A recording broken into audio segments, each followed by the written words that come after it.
আসসালামু আলাইকুম ভাই। ওয়ালাইকুম আসসালাম রহমতুল্লাহ বারাকাতুহু। ভাই, একজন হিন্দু বোনকে আমাদের ধর্মে আনার জন্য আমি চেষ্টা করেছিলাম, এবং সে তখন বলল যে তারা কখনো তাদের ধর্ম পরিবর্তন করে না এবং কাউকে তাদের ধর্মে আসতে দেয় না। আমি তাকে জাহান্নাম এবং বেহেশতের সম্পর্কেও বলেছি, কিন্তু কোনোভাবেই তাকে রাজি করাতে পারিনি। তাহলে আমরা হিন্দুদের কিভাবে নিজেদের ধর্মে আনার চেষ্টা করতে পারি? বোন প্রশ্ন করলেন, যখন হিন্দু বোনের সাথে কথা বলেছেন, বললেন যে হিন্দুরা তাদের ধর্মত্যাগ করে না, তাদের কিভাবে আমরা বোঝাবো? বলেন মুসলমান হতে তারপর অন্য কেউ হতে বলবে, তাহলে সে আর হিন্দু থাকবে না। তাহলে আর সমস্যাটা কোথায়?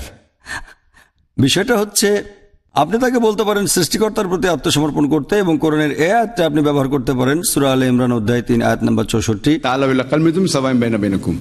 এসো সেই কথায় যে আমাদের তোমাদের মধ্যে এক। প্রথম সাদৃশ্য কি? আমরা আল্লাহ ছাড়া কারো ইবাদত করি না। এবার হিন্দুদের তাদেরই ধর্মগ্রন্থ দিয়ে বোঝান যে আপনি কি হিন্দু, আপনি হিন্দু ধর্মগ্রন্থ বিশ্বাস করেন? সে বলবে হ্যাঁ। এবার তাদের ধর্মগ্রন্থ থেকে দেখান স্রষ্টা এক, সেখানে মূর্তি পূজার কোনো অনুমতি নেই ইত্যাদি। একবার যখন আপনি প্রমাণ করবেন যে মহান স্রষ্টার কোনো ছবি নেই, মূর্তি পূজা করা ভুল, তাদের ধর্ম মতে কোরআনের কথা বলবেন না, তাদের ধর্মগ্রন্থ থেকে যখন আপনি বলবেন যে আপনার ইচ্ছাকে মহান স্রষ্টার কাছে সমর্পণ করতে হবে, তখন সে বলবে হ্যাঁ করতে চাই। আর যখন কেউ নিজের ইচ্ছাকে আল্লাহর কাছে সমর্পণ করে, তখন তাকে বলা হয় মুসলিম। আরবিতে মুসলিম মানে যে ব্যক্তি নিজের ইচ্ছাকে আল্লাহর কাছে সমর্পণ করে। বলেন আপনি কি আল্লাহকে বিশ্বাস করেন? হ্যাঁ। আল্লাহর কাছে আত্মসমর্পণ করেছেন, তাহলে আপনি মুসলিম। না, আমি মুসলিম নই, তাহলে আত্মসমর্পণ করেননি। আপনি যদি নিজের ইচ্ছাকে আল্লাহর কাছে সমর্পণ করেন, তাহলে আপনি মুসলিম। মুসলিম তার ইচ্ছা স্রষ্টার কাছে সমর্পণ করে। সে সত্যিকারের মুসলিম না নকল মুসলিম, সেটা পরের কথা। সত্যিকারের স্রষ্টা না নকল স্রষ্টার প্রতি আত্মসমর্পণ করেছে, সেটা পরের কথা। তাকে বলেন স্রষ্টা বিশ্বাস করেন? হ্যাঁ করি। আত্মসমর্পণ করেন? হ্যাঁ করি। তার মানে আপনি মুসলিম। না, আমি মুসলিম নই, তার মানে আত্মসমর্পণ করেননি। যদি তাকে জিজ্ঞেস করেন আপনি কি ইমানদার? হ্যাঁ। আপনি কি সৎ? না, আমি সৎ মানুষ নই। দেখেন, একটা মানুষ কখনোই তা বলবে না। আপনি কি ইমানদার যদি বাংলায় জিজ্ঞেস করি, বলবেন হ্যাঁ। তার মানে ইংরেজিতে বললে বলবেন হ্যাঁ, কারণ বোঝেন শুধু ইংরেজি আর বাংলায়। আরবিতে বলেন যে ওই লোক স্রষ্টার কাছে আত্মসমর্পণ করেছে, সে মুসলিম।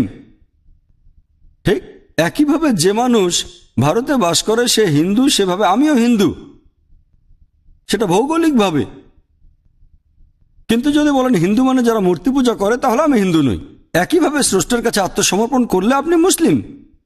এরপর ওই হিন্দু লোকটার কাছে আপনাকে আল্লাহ সুবহানাহু ওয়া তাআলার অস্তিত্বের প্রমাণ করতে হবে, আল্লাহর ধারণা দিতে হবে। আমার ভিডিও ক্যাসেটের কথা বলতে পারেন, ইসলাম ও হিন্দু ধর্মের মধ্যে সাদৃশ্য খুব সুন্দরভাবে ব্যাখ্যা করা আছে। ক্যাসেটটা তাকে দিন, এই টেপটাও দেন, তাকে ভাবতে দেন। কিন্তু শেষ ধাক্কাটা কিভাবে দিতে হবে সেটা গুরুত্বপূর্ণ। শেষ ধাক্কা, না হলে সবকিছু পালন করেও কিন্তু শেষের কাজটা করতে পারবেন না। কিভাবে শেষের বার দাওয়াত দেবেন সেটা জরুরি, এবং শব্দ বাছাই করা জরুরি। সাধারণত যখন বলি যে আল্লাহ কোরআনে বলেছেন সূরা আলে ইমরান অধ্যায় 3 আয়াত নাম্বার 19, ইন্নাদ-দীনা ইনদাল্লাহিল ইসলাম, আল্লাহর কাছে একমাত্র যে ধর্ম গ্রহণযোগ্য তা হচ্ছে আল্লাহর কাছে আত্মসমর্পণ করা। কোথাও কোনো সমস্যা নেই। যদি বলি স্রষ্টার কাছে একমাত্র ইসলাম ধর্মই সঠিক, তাহলে মানুষের সমস্যা হয়। ইসলাম শব্দটা ব্যবহার করলে মানতে সমস্যা। কিন্তু যদি বলি আল্লাহ তাআলার কাছে একমাত্র গ্রহণযোগ্য ধর্ম হলো স্রষ্টার কাছে আত্মসমর্পণ, খুব ভালো, কোনো সমস্যা নেই। যদি আমি বলি স্রষ্টার কাছে একমাত্র গ্রহণযোগ্য ধর্ম ইসলাম, সেটা মানতে অসুবিধা। ইসলাম মুসলিম সমস্যা হলে অনুবাদ করেন, তাদের সবকিছু বুঝতে দেন, তারপর তাদেরকে ইসলাম ধর্ম গ্রহণ করেন, এতে কাজ হবে ইনশাআল্লাহ। আল্লাহ যেভাবে বলেছেন সূরা বাকারা অধ্যায় 2 আয়াত 208, পরিপূর্ণভাবে ইসলাম গ্রহণ করো। প্রথমে এক এক করে দাওয়াত দেন, ইনশাআল্লাহ দেখবেন যে মানুষ আসছে, আলহামদুলিল্লাহ।